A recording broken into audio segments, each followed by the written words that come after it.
Praise lord. అందరికీ క్రీస్తునామం పేట శుభాభివందనాలు తెలియజేసుకుంటున్నాం. ఈ ప్రత్యేకమైన సమయంలో యెహెజ్కేలు గ్రంథంలోంచి మనం ధ్యానం చేస్తూ ఉన్నాం. చాలా విషయాలు మనం ధ్యానం చేస్తూ ఉన్నాం. చాలామంది చాలా రకమైన ప్రశ్నలు నన్ను అడుగుతూ ఉన్నారు. సో ఈరోజు మనం ఎందుకు ప్రత్యేకింపబడాలి, లేకపోతే పండుగలు ఎందుకు చేయాలి అని కొంతమంది కొన్ని ప్రశ్నలు వేశారు. అయితే నేను యెహెజ్కేలు గ్రంథంలోంచి వాక్యాన్ని ప్రకటిస్తున్నాను కాబట్టి ఈరోజు యెహెజ్కేలు గ్రంథం 44వ అధ్యాయం మనం 5వ వచనాన్ని చదువుకుందాం. యెహెజ్కేలు గ్రంథం 44 5వ వచనం. నేను సాగిలపడగా యెహోవా నాకు సెలవిచ్చిందేమో, నరపుత్రుడా, యెహోవా మందిరమును గూర్చి కట్టడలన్నింటినీ విధులన్నింటినీ నేను నీకు తెలియజేస్తున్నాను. నీవు నీ మనసు నిలుపుకొని సంగతులన్నింటినీ చూచి చెవిని పెట్టుము. మరియు పరిశుద్ధ స్థలములో నుండి మార్గముల అన్నిటి ద్వారా మందిరములోనికి వచ్చుటను గూర్చి యోచించుము అంటున్నాడు. ఇక్కడ మనకి పాయింట్ ఏంటంటే, పరిశుద్ధ స్థలములో నుండి మార్గముల అన్నిటి ద్వారా మందిరములోనికి వచ్చుటను గూర్చి యోచించుము అంటాడు. అంటే అర్థం ఏంటంటే, పరిశుద్ధ స్థలము ఒకటి ఉంది. ఈ పరిశుద్ధ స్థలానికి వచ్చేటప్పుడు ఒక యోచన, ఆల్రెడీ మందిరముల గురించి యోచన కలిగి ఉండము, వైఖరిని కలిగి ఉండము, మందిరాన్ని ఒకసారి చూడము అంటాడు, చూపించము అంటాడు. ఎక్కడేమన్నాడు? పరిశుద్ధ స్థలములోకి వెళ్ళుట కానీ వచ్చే మార్గాలన్నిటినీ యోచించు అంటాడు. ఇది ఎందుకు మనకి ఈ వాక్యాన్ని తీశానంటే, మనము పరిశుద్ధతలో ప్రత్యేకింపబడాలి. ఈరోజు ఈ వాక్యాన్ని మీకు తేడానికి గల కారణం ఏంటంటే, పరిశుద్ధతలో ప్రత్యేకింపబడాలి. ఎందుకు మనకి ఈ వాక్యాన్ని నేను తీసుకున్నానంటే, యెహెజ్కేలు భక్తుడు కూడా పరిశుద్ధ స్థలంలోకి వెళ్ళేటువంటి మార్గాలన్నింటినీ యోచించండి, మందిరంలోకి వెళ్ళడం యోచించండి అంటున్నాడు. ఎందుకన్నాడు ఆ మాట? పరిశుద్ధతయే ఎన్నటన్నిటికీ నాకు అనుకూలం అని ప్రభు చెప్పారు. ఈరోజు ప్రభు చెప్పిన వర్తమానంలో నేను పరిశుద్ధుడనే, మీరు పరిశుద్ధుడనే అన్నాడు. అయితే పరిశుద్ధత కలిగిన వారు ఏం చేయాలంటే ప్రత్యేకింపబడాలి. ఏం చేయాలండి? పరిశుద్ధత కలిగిన వాడు ప్రత్యేకింపబడాలి. మీకు బాగా అర్థం అవడానికి చెప్తాను. మీరు ట్రైన్ ఎక్కితే టీసీ వస్తాడు, వైట్ డ్రెస్ వేసుకుంటాడు. ఎందుకు వేసుకుంటాడు? ఒక ఏఎన్ఎం గారు ఉన్నారు, వైట్ శారీ కట్టుకుంటారు. ఎందుకు కట్టుకుంటారు? ఒక డాక్టర్ ఉంటాడు, ఒక పర్టికులర్ డ్రెస్ ఉంటుంది వాళ్ళకి. మీరు కొన్ని కార్పొరేట్ డెల్టా హాస్పిటల్స్ కానివ్వండి, లేదా బొలిడెన్ హాస్పిటల్స్ కానివ్వండి, పెనాకల్ కానివ్వండి, ఇలా హాస్పిటల్స్లో డాక్టర్కి ఒక రకమైనటువంటి కోడ్ డ్రెస్ ఉంటుంది. అలాగే మిగతా వారికి ఇంకో డ్రెస్ ఉంటుంది. అలాగే చాలా విషయాల్లో దైవజనులు కూడా వైట్ డ్రెస్ వేసుకుంటారు.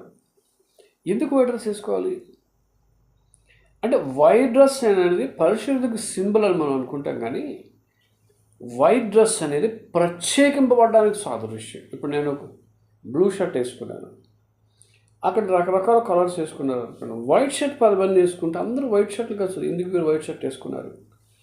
టీసీ వైట్ షర్ట్ ఎందుకు వేసుకోవాలి? గుర్తింపబడాలి. ఇక్కడ కూడా పరిశుద్ధతలో ప్రత్యేకింపబడాలి.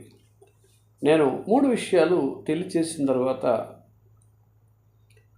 ఎందుకు మనం ప్రత్యేకింపబడాలనేది ఒక 3-4 విషయాలు నేను తెలియజేస్తాను. మొట్టమొదటి ద్వితీయోపదేశకాండం 13వ అధ్యాయం. ద్వితీయోపదేశకాండం 13వ అధ్యాయం 5వ వచనం మనం చదివితే ఇక్కడ ఏమని రాయబడి ఉంటుందంటే, ద్వితీయోపదేశకాండం 13వ అధ్యాయం 5వ వచనం, ఇక్కడ ఐగుప్తు నుండి నేను విడిపించాను అనే మాట మనకు అక్కడ కనిపిస్తుంది. ఐగుప్తు నుండి విడిపించాను. ఇక్కడ 3 విషయాలు ఇందులో ఈ పాయింట్లో మనకు జ్ఞాపకం చేస్తుంది. ఒకటి, దేవుడు ఫరో నుంచి విడిపించాడు, ఐగుప్తు దేశం నుంచి విడిపించాడు, ఐగుప్తీయుల నుండి విడిపించాడు. 3 విషయాలు ఉన్నాయి. ఫరో నుండి విడిపించాడు, ఐగుప్తు దేశం నుంచి విడిపించాడు, ఐగుప్తీయుల నుంచి విడిపించాడు. ఏంటి దీని అర్థం? ఫరో సాతానుకి సాదృశ్యం. అంటే సాతాను నుండి ప్రత్యేకింపబడాలి. ఐగుప్తు దేశం లోకం, అంటే లోకంలోంచి ప్రత్యేకింపబడ ఐగుప్తీయులు శిథిలాశ. నేత్రాశ, జీవప్రభం. ఐగుప్తీల ఎందుకనంటే మనిషికి సాదృశ్యం. అలాగే బైబిల్లో దేవుడు పరిశుద్ధత కలిగి ఉన్నప్పుడు ప్రత్యేకింపబడాలి అంటే ఈరోజు నా సబ్జెక్ట్ ఏంటంటే పరిశుద్ధత ద్వారా ప్రత్యేకింపబడాలి. లేవికాండం 11వ అధ్యాయం 44 వచ్చినటువంటి జీవరాశులలో దేని వలన కూడా నువ్వు అపవిత్రపరచకూడదు అంటాడు. అంటే జీవరాశులను బట్టి కూడా అపవిత్రులు అయిపోయిన వాళ్ళు ఉన్నారు. పాపం వ్యభిచారం చేసి ఇంకా వాడు ఏం చేస్తాడంటే ఆఖరి జంతువులు జీవరాశులను కూడా వదలడు. ఇప్పుడు చూడండి, రీసెంట్గా మనకి కలకత్తాలో ఒక అమ్మాయిని అతి దారుణంగా పాడు చేసి రేపు చేసి చంపేశారు. వాడు ఏమంటున్నాడంటే తప్పు చేసి ఉరిశిక్ష చేయండి, ఉరి తీస్తారా అని అడుగుతున్నాడు. ఒక అమ్మాయిని అతి దారుణంగా పాడు చేసి చంపేశారు. కాబట్టి ఇక్కడ మనకి ఏంటి అని అంటే ఫరో, సైతాను, ఐగుప్తు దేశం, లోకం, ఐగుప్తీయులు, శరీర కార్యాలు, వీటి నుండి ప్రత్యేకింపబడ. శరీరాన్ని ప్రత్యేకించుకో, లోకం నుంచి ప్రత్యేకించుకో, సాతాను నుండి ప్రత్యేకించుకో. ఇంకోటి అబ్రహాం, రెండవది అబ్రహాం. ఆదికాండం 12:1 నుంచి మనం 4 వచనాలు చదివితే అక్కడ బంధువుల నుండి, దేశము నుండి, తండ్రి ఇంటి నుండి అంటాడు. తండ్రి ఇంటి నుండి అంటే ఇక్కడ మనం చెప్పుకున్నది ఫరో లేక విగ్రహారాధన. తండ్రి ఇంటి నుండి ప్రత్యేకింపబడాలి. రెండవది బంధువుల నుండి, బంధువులు అంటే శరీరకు, వీళ్ళందరూ నా బంధువులు అంటారు. రెండవది దేశం అంటే లోకం. లోకము దాని అశ్యు గతించిపోయి లోకంలో కూడా బయటకు మనం రావాలి. మూడవది హెబ్రీయులకు రాసిన పత్రిక 11వ అధ్యాయం 24-26 వచనం చదివితే, హెబ్రీయులకు రాసిన పత్రిక 11వ అధ్యాయం 24-26 వచనం చదివితే అక్కడ ఐగుప్తు ధనము కంటే అంటాడు. రెండవది అల్పకాల పాపభోగములు అనుభవించుట కంటే అంటాడు. మూడవది ఫరో కుమార్తెను యొక్క కుమారుని అనిపించుకున్నట కంటే అంటాడు. ఇక్కడ ఐగుప్తు ధనం అంటే లోకం, అల్పకాల పాపభోగం అంటే పాపం, శరీరం.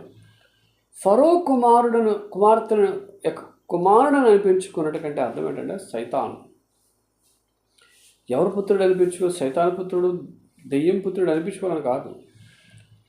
నేను ప్రత్యేకింపబడాలి. అబ్రహాం ప్రత్యేకింపబడ్డాడు, ఇశ్రాయేలు ప్రత్యేకింపబడ్డారు, మోషే ప్రత్యేకింపబడ్డాడు. కాబట్టి ఈరోజు మనం ఏం చేయాలంటే ప్రత్యేకింపబడాలి.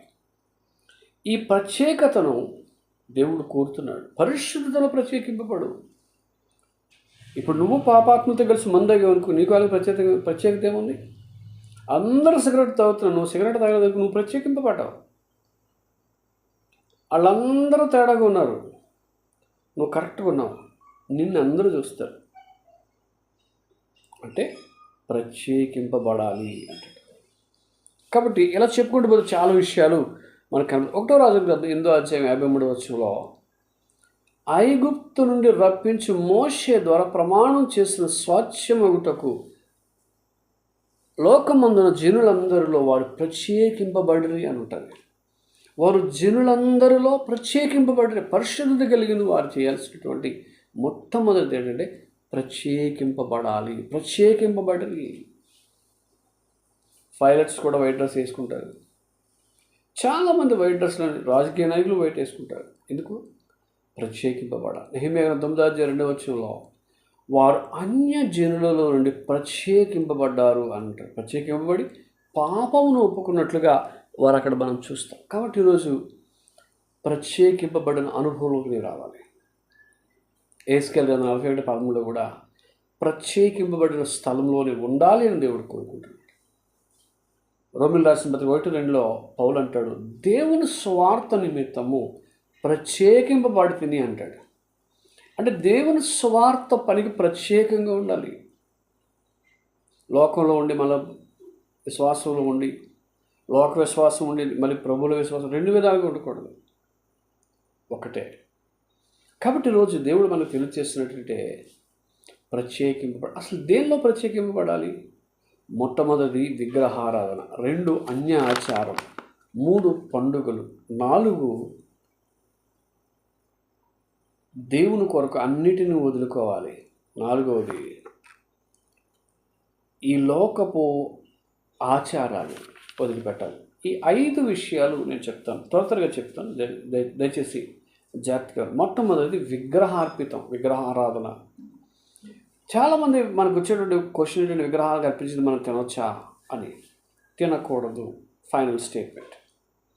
ఎందుకంటే ప్రకటన గ్రంథం 2:14 నీ మీద ఒక తప్పిదం మోపాలి. ఆ తప్పిదం అంటున్నాడు. ఎందుకంటే విగ్రహములకు అర్పించిన దానిని అది తినుటకు వారిని బోధించుచు మోసము చేయుచున్నది అన్నాడు.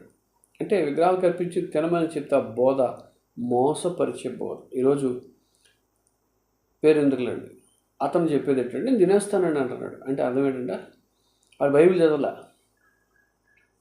చదవలేదు. 2:20 విగ్రహము ఒక జారత్వం అన్నాడు. అంటే పెళ్లికి ముందు ఒక స్త్రీ ఇంకో పురుషుడు చేసే జారత్వం. ఇక్కడ విగ్రహానికి అర్పించి నువ్వు తింటే జారత్వం చేసినట్టు అన్నాడు. ఎంత ఘాటైన మాట అంటది. అపొస్తలుల కార్యం 10:20 విగ్రహానికి అర్పించింది ఏదైతే ఉన్నది అపవిత్రత కాబట్టి అలాంటి వాటిని తినకుండా విసర్జించు అంటే వదిలిపెట్టాలి, ప్రత్యేకింపబడాలి. అపొస్తలుల 15:20 కూడా విసర్జించుట అంటాడు. విసర్జించుట అంటే ఇంకా మళ్ళీ నీ దగ్గర రాకూడదు. కానీ ఈరోజు చాలామంది విగ్రహాలకు అర్పించింది తినేయాలి అని చెప్పేసి వాడు బోధిస్తున్నాడు. అర్థం ఏంటంటే వాడు లోకంలోనూ ఉన్నాడు, సంఘంలోనూ ఉన్నాడు. కొంతమంది బోధకులు బొట్టెట్టుకోవచ్చు అని చెప్పి వాడు ఉన్నాడు. అంటే వాడు లోకంలో బొట్టు, సిలువ బొట్టు రెండు ఉంటాయి వాళ్ళకి. అంటే లోకమును వాళ్ళు ప్రేమించి వాళ్ళు. అందుకే నేను ఎందుకు చెప్పాను, శరీరం నుంచి ప్రత్యేకింపబడాలి, లోకం నుంచి ప్రత్యేకింపబడాలి, సైతాను నుంచి ప్రత్యేకింపబడాలి. శరీరం అంటే నీ శరీర కోరికలు. ఇప్పుడు నువ్వు సేవకుడివి, చేతులు లేని చొక్కా వేసుకెళ్ళి వాకింగ్ చెప్పి అనుకోండి, నీ చేతులు లేవు. ఇది శరీర కోరిక అనుసరించి నడుస్తున్నావు. రెండోది ఇక్కడ విగ్రహార్పితం. రెండోది అన్య ఆచారం. 8:12 అన్య ఆచారములు అభ్యసింపకుడి అంటాడు. అన్యులకు బోల్డ్ ఆచారాలు ఉన్నాయండి. ఆ ఆచారాలు మనం ఎందుకు పాటించాలి? ఈరోజు క్రైస్తవులు కూడా సారి పట్టుకెళ్ళినప్పుడు అన్ని అన్య ఆచారాలు, ఆఖరికి పసుపు కుంకుమ కూడా పట్టుకెళ్ళిన వాళ్ళు ఉన్నారు. ఒక పెళ్లి జరిగింది అనుకోండి, పెళ్లి కూతురు చేసేటప్పుడు పసుపు దంచుతుంటారు. మీకు ఆల్రెడీ ఒకసారి వీడియో పెట్టాను. వాళ్ళందరూ కలిసి అల్లెలు స్తుతి మహిమ పాడుతూ పసుపు దంచుతున్నారు. అన్య ఆచారాలు. సంఘంలోకి అన్య ఆచారాలు ఉండకూడదు. అన్య ఆచారాలు అభ్యసింపకుడి అంటాడు. అపొస్తలుల కార్యములు 26:2 యూదులలో ఆచారములు వివాదములు విశేషముగా ఎరిగిన వారు అంటాడు. అపొస్తలుడైన పౌలు అగ్రిప్ప రాజు దగ్గర ఉండి ఏమంటాడంటే, యూదులలో ఆచారాలు ఉన్నాయి, వివాదాలు ఉన్నాయి. అవి విశేషంగా మీకు తెలుసు. నిష్ఠ గలవాడిగా నేను ఎంత ఉన్నానో వాళ్ళకి తెలుసు. అంటే అర్థం ఏంటంటే అన్య ఆచారములు అభ్యసింపకంటే అందులో వివాదాలు ఉన్నాయి. నేను ఎలాంటి వాడినో, నేను ఒకప్పుడు ఎలా బ్రతికానో అన్ని ఆచారాలు నాకు తెలుసు. ఆ ఆచారాలను బట్టి నేను ఈరోజు మీ దగ్గరికి రాబడ్డాను, వాడు చెప్పిన దాన్ని బట్టి మీ దగ్గరికి వచ్చాను అని అంటాడు. అంటే అర్థం ఏంటంటే అపొస్తలుడైన పౌలు యూదులలో ఆచారంలో వివాదాలు కూడా తెలుసు. అందుకే ఆయన అన్య ఆచారములు అభ్యసింపలేదు. క్రైస్తవుడిగా నువ్వు చేయాల్సింది అన్యాచారాలు అభ్యసింపకూడదు. అయ్యారండి ఇంట్లో దిగాలని మంచి అట్టండి. మంచి ఏంటి? దైవజనుడు ఏ రోజు చెప్తే ఆ రోజు మంచి. మళ్ళీ మంచి అట్టడం ఏంటి? మంచి రోజు చూడండి అయ్యగారు. ఈరోజు మంచి రోజు కాకపోతే అన్నం తింటే మానేస్తావా? ఈరోజు మంచి రోజు కాకపోతే గాలి పీల్చుకోవడం మానేస్తావా? మానవు కదా, అన్నీ మామూలుగా చేస్తావు. కాబట్టి అన్య ఆచారములు అభ్యసింపకుడి అన్నాడు. ఈరోజు చాలామంది అన్య ఆచారాలు ఏంటి తెలుసా? చాలా ఉన్నాయండి. మూడవది పండుగలు. ఏంటండి? పండుగలు. కొలస్సీ 2:16 అన్నపానముల విషయంలోనైనాను, పండుగల అమావాస్య విశ్రాంతి విషయంలోనైనాను తీర్పు తీర్చనెవనికని అవకాశం ఇవ్వబడి. అక్కడ రాయబడిన పండుగలు, అమావాస్య, విశ్రాంతి అన్నీ చాలా ఉన్నాయండి. ఈ పండుగలలో ఎవరూ నీకు తీర్పు తీర్చే అవకాశం ఇవ్వద్దు. ఆమోసు 8:10 నా పండుగ దినములు దుఃఖ దినములుగా పాటల ప్రలాపముగా మార్చుదును అంటాడు. అంటే వారి పండుగలు ఎలా ఉన్నాయి? దుఃఖ దినాలు అయిపోయినాయి. ఆమోసు 5:2 మీ పండుగలు నాకు అసహ్యం అంటాడు. ఈరోజు చాలామంది రాఖీ పండగకి వెళ్ళి రాఖీ కట్టింగ్ చేసుకొని ఆ రాకెట్ తిరుగుతుంటారు. రాకెట్ని గుడికొచ్చి అల్లేలియా రీ కబషి బాబా అంటవా? అంటే సంక్రాంతి పండుగకి వెళ్ళావు, భోగి మంట దగ్గర కూర్చున్నావు అంటే అర్థమేంటి? ఆ రోజు పండుగ, భోగి పండుగ నువ్వు పప్పున వండి నువ్వు వాళ్ళతో పాటు గెంతులు వేస్తే నీకు వాళ్ళకి ప్రత్యేకత ఏముంది? పండుగలు కూడా ప్రత్యేకింపబడవు. దసరా వస్తుంది, ప్రత్యేకింపబడవు. వానం అని ఉంటుంది, కేరళలో వానం అంటారు. ఈ వానం చాలామంది అందులో మిక్స్ అయిపోతుంటారు. ఇందాక నేను రాఖీ పండుగ గురించి చదివినప్పుడు అక్కడ రాఖీ పండుగ ఎవరు చేస్తారు? జన్యం మార్చుకోవడానికి చేస్తారు, జన్యం. ఈరోజు క్రైస్తవులు అయినటువంటి వాళ్ళు కూడా అన్నా చెల్లెళ్ళు కట్టేసుకొని అన్యాచారాలు అభ్యసించి పండుగలు కూడా చేసేస్తున్నారండి. నాకు తెలిసి ఒకసారి ఒక సంక్రాంతి పండగకి ఒక అల్లుడు వచ్చాడు. అల్లుడు వస్తే మాంగారు బావ అంటే తండ్రి కొడుకులు ఇద్దరు కూడా మందు బాటిల్ తెచ్చారట. తెచ్చి అల్లుడు రాళ్ళుడు అందరూ వేద్దాం అన్నారట. వేసి గ్లాసులు వేసారట. గ్లాసులు ఎత్తి అల్లుడు నాకేమీ తెలియదు, నేను ఎప్పుడు తాగలేదండి అన్నట్టుగా చూస్తున్నాడు. పర్లేదు పండగ కలవో తాగన్నాడట. ఆడు పెళ్లికి ముందు వేరే తాగబోతే వాళ్ళ నాన్న ఏం చేశాడంటే ఎవడు పిల్లనవ్వట్లేదని తాగబోతాడని చెప్పి తాగుడు మానిపించి తాగు ఒట్టేయించుకున్నాడు, మానేశాడు. ఇప్పుడు ఎప్పుడైతే మాంగారు ఇచ్చాడో తాగాడు. ఆ తర్వాత రెండో గ్లాసు బాంగారు ఎవరు నీళ్ళే తాగేశాడు. మొత్తం ఫుల్గా తాగేసి బేబత్సం చేసేసి వాళ్ళ ఆవిడ దగ్గరికి వెళ్ళాడట. వాళ్ళ ఆవిడేమో బూర్లు ఉంటుంది. రాత్రేట అన్నా టాప్ కొట్టాడు. అలా కొట్టి అక్కడి నుంచి మళ్ళీ మా అమ్మాయితో కుట్టామని చెప్పి అత్త అడిగిందట. అతను కుడిచాడు. బూర్లు వండుకున్నారు, అంత నేలపారు. ఎందుకంటే లోకం. నేను చూస్తున్నాను అవన్నీ. నేను ప్రత్యేకింపబడాలి. ఇలాంటివి జరుగుతాయండి. సంక్రాంతికి వాళ్ళు పండగలకి వెళ్ళి మందు కొడుతుంటారు, పండుగల్లో బేభత్సమైన విధానాలు చేస్తుంటారు. అది వాళ్ళ ఇష్టం, మనం వాళ్ళని అభ్యక్ష చేయకూడదు. చెప్పాలి బాబు ఇది పద్ధతి కాదు. చూడండి, చాలామంది ఈ బలి వేసి గుళ్ళకి వెళ్తుంటారు. వాళ్ళు చూస్తున్నారు, వాళ్ళు అన్నీ వండుకొని పట్టుకెళ్తారు, ఆ మాంసం అంతా చేస్తారు. కానీ బలేసిన తర్వాత తాగిపోతూ బేభత్సం తాగేసి అక్కడికి వెళ్తారు. మనకి ఎలాగా ఆ బలి అర్పణ అంగీకరించబోతారో తెలియదు. కానీ అందుకే పండుగల విషయంలో ఎవరికి మీరు దొరకండి. క్రిస్టియన్స్ ఎంత గొప్పలు తెలుసండి. అన్యుల పండుగ జరుగుతుంటే వాళ్ళు మేకలు కుక్కల్ని అన్నీ వేసుకుంటున్నారు అనుకోండి. వాళ్ళు మేకలు కుక్కలన్నా అనుకోకండి, కుక్కలేరు మేకలు కోళ్ళు ఎదురు కోసుకుంటారు. వాళ్ళు అలా కోసుకుంటున్నారని వీళ్ళని చేస్తారు తెలుసా? అదే రోజు వేటేసి ఇది యేసుప్రభు వేట. ఎవరు చెప్పండి నీకు? యేసుప్రభు నమ్ముకున్న అందరికీ ఈ గొర్రె, వాళ్ళకేమో ఆ గొర్రె, లేదా వాళ్ళకి ఆ మేక వీళ్ళకి ఈ మేక. ప్రత్యేకింపబడాలి. పండుగలో కూడా ప్రత్యేకింపబడాలి. నాలుగవది, చాలామంది గుండు చేయించుకుంటూ ఉంటారు. యెషయా 15:2 అక్కడ ఏముంటుందంటే మోయాబీలు, మెదేలా అలాంటి వాళ్ళు వీళ్ళందరి గురించి చెప్తూ నీ తలలు బోడితనం చేసుకున్నావు అంటాడు. అలాగే అపోస్తల కార్యాలు 18:18, 21, 24 కూడా తల వెంట్రుకలు కత్తిరించుకుని క్షవరం చేయించుకునే మాటలు ఉంటాయి. వీటిని పట్టుకొని చాలామంది గుండు చేయించేసుకోవచ్చు. గుండు అని మొదలెట్టారు. దేవుడు నీ గుండెని అడగలేరు బాబు, నీ తలంటులు అసలు అడగలేదు దేవుడు. సో గుండె ఎందుకు చేయించుకోవాలి? ఎవడు చేయించుకోమన్నాడు? గౌరీపట్నం వెళ్ళి గుండు గోకించేసుకుంటారు, గుండెలు గుండు గోకించేసుకుంటారు. ఎవడు గుండు గోకించుకోమన్నాడు? నీ తలనీలాలు దేవుడికి ఎందుకు? నీ హృదయం ఆగకుండా తలనీళ్ళు ఎందుకు? నీ హృదయం కావాలి. గుండు చేయించుకోవడం వల్ల ఏం లేదు. ఈరోజు నీ నెత్తి మీద ఎంటుకలు రాలేదని చెప్పమానండి, ఎవడన్నా ఎత్తాడా? ఏలో నేలు కోసుకుంటావా? కోసుకో.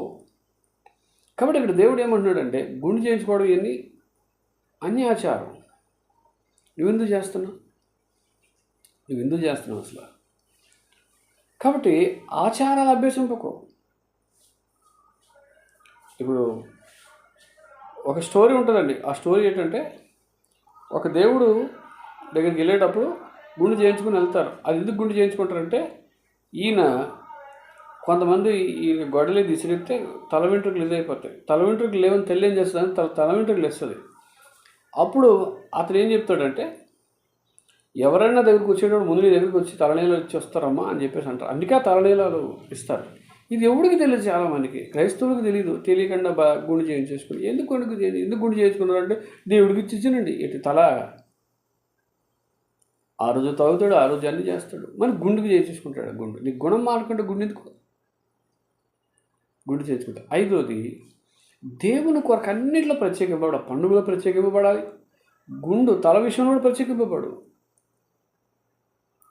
దేవుని కొరకు అన్నీ వదులుకోవాలంటాడు. అంటే అన్నింటిని ప్రత్యేకించుకో అంటాడు. మత్తయి సువార్త 10:34-37 మీరు చదువుకుంటే అక్కడ ఏమంటుందంటే,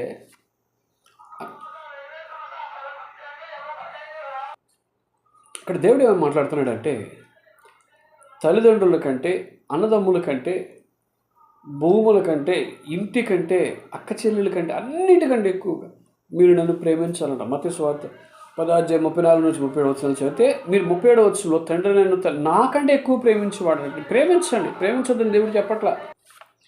ఇక్కడ ఏం చెప్తున్నాడంటే, దేశములో ఉన్నటువంటి ఎవరైనా సరే, ఒక దేశంలో ఉన్నటువంటి వారు సైనికుడికి వెళ్ళారు అనుకోండి, ఒక లెటర్ తీసుకుంటారు. లెటర్ ఏంటంటే తల్లిదండ్రుల దగ్గర నుంచి లెటర్ తీసుకురావాలి. తల్లిదండ్రులు ఒక లెటర్ రాసి ఇవ్వాలి, నా కొడుకు మరణించినా పర్వాలేదని ఒక సర్టిఫికేట్ తేవాలి. అక్కడ ఏంటంటే దాని అర్థం ఏంటంటే, నా కొడుకుని నేను దేశానికి ఇచ్చేస్తున్నాను అంటే. తల్లిదండ్రులను ప్రేమించాడు, కానీ తల్లిదండ్రుల కంటే ఎక్కువ ఇప్పుడు దేశాన్ని ప్రేమించాలి. అదొక షరతు. అందుకే తల్లిదండ్రులు కూడా మా అబ్బాయి చనిపోయినా పర్లేదు అని ఒక సంతకం పెడతారు, పెట్టించి తేవాలి. దేశం కోసం మనుషులు ఏం చేస్తున్నారంటే, సైనికులుగా అన్నిటినీ వదులుకుంటారు. ఎక్కడో బోర్డర్లో దేశం కోసమే పనిచేస్తారు. అందుకే సైనికులు అంటే దేశం కోసం. ఇప్పుడు బైబిల్లో నేను ఎందుకు పాయింట్ చెప్పానంటే, యేసుప్రభుని వెంబడించేవారు శిష్యులు అన్నిటినీ వదులుకొని యేసుప్రభుని వెంబడించారు. ఇక్కడేమంటారు, తండ్రిని నాకంటే ఎక్కువ ప్రేమించండి, మీ తల్లిదండ్రులు ప్రేమించండి, కానీ వారికంటే ఎక్కువగా ఎవరిని ప్రేమించాలి? దేవుని ప్రేమించాలి. అన్నదమ్ములు ప్రేమించాలి, అన్నదమ్ముల కంటే ఎక్కువగా దేవుని ప్రేమించాలి. ఇంటిని ప్రేమించాలి. అంటే ఇల్లు అందరికీ ఇష్టమే. ఇంటి కంటే, భూముల కంటే, అన్నిటికంటే ఎక్కువగా దేవుని ప్రేమించాలి. అంటే దేవుడి నిమిత్తం ఏదైనా వదులుకోవడానికి సిద్ధపడాలి. ఇది దేవుడి కాన్సెప్ట్. ఇప్పుడు వారు బోర్డర్లోకి వెళ్ళి అంత త్యాగం చేశారంటే దేశం కోసం త్యాగం. అలాగే దేవుని కొరకు ప్రత్యేకింపబడిన అనుభవం కావాలని ఈరోజు దేవుడు కోరుకున్నాడు. నువ్వు ప్రత్యేకింపబడు, ప్రత్యేకంగా ఉండాలి, పరిశుద్ధతలో నువ్వు ప్రత్యేకింపబడాలి. ఇది దేవుడు ఈరోజు కోరుకుంటున్నమాట. కాబట్టి ఈ విషయాలన్నింటినీ గమనించి ఈ యొక్క వాక్యాన్ని షేర్ చేయండి. పరిశుద్ధతలో ప్రత్యేకింపబడాలి. నువ్వు ప్రత్యేకింపబడుతున్నావా లేదా? ఏ విషయంలో ప్రత్యేకింపబడుతున్నావు? లోకంలోంచి, శరీర కార్యాల నుంచి, సాతాను నుంచి ప్రత్యేకింపబడ్డావు. అలా ప్రత్యేకింపబడాలని కోరుకుంటూ దేవుడు నిన్ను, నీ కుటుంబాన్ని ఆశీర్వదించును గాక. ఆమేన్.